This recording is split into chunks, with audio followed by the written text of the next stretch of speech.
Let's talk about the movie's opening. Heather heads to Berlin based on notebook clues, flipping through tripwire docs and finding Dr. Albert.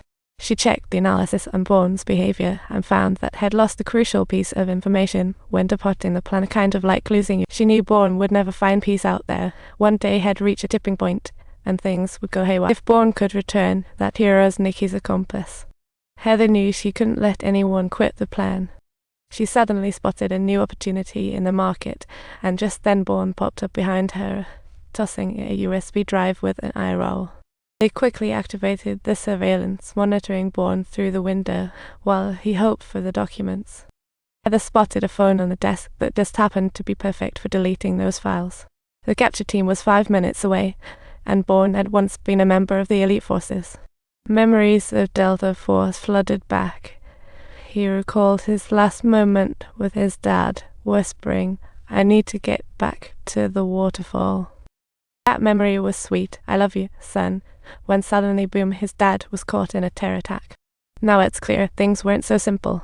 The guy struck, and before Wen Kai could react, she was flat. One counter, breaking his focus. She dug through files as Heather breezed past the last firewall, deleting everything. Dewey urged Heather to call Bourne. Bourne, Heather. "No need to worry, fine." Truly, she tried to keep calm. "I saw you dealing with that ancient info. I know what you're looking for, let me help."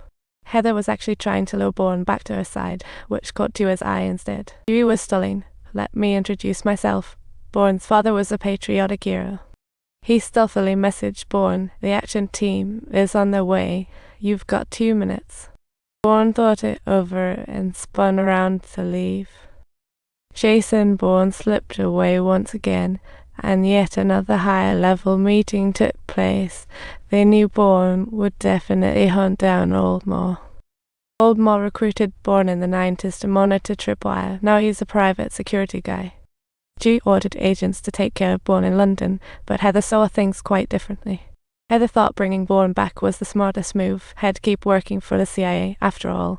She assured the higher-ups that if she were given the opportunity to converse face-to-face with Bourne, he might very well agree.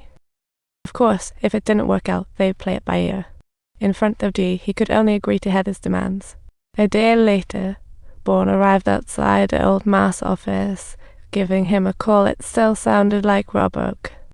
Remember to leave that sniper scope. He noticed the watchers around him. The car on the side was no exception.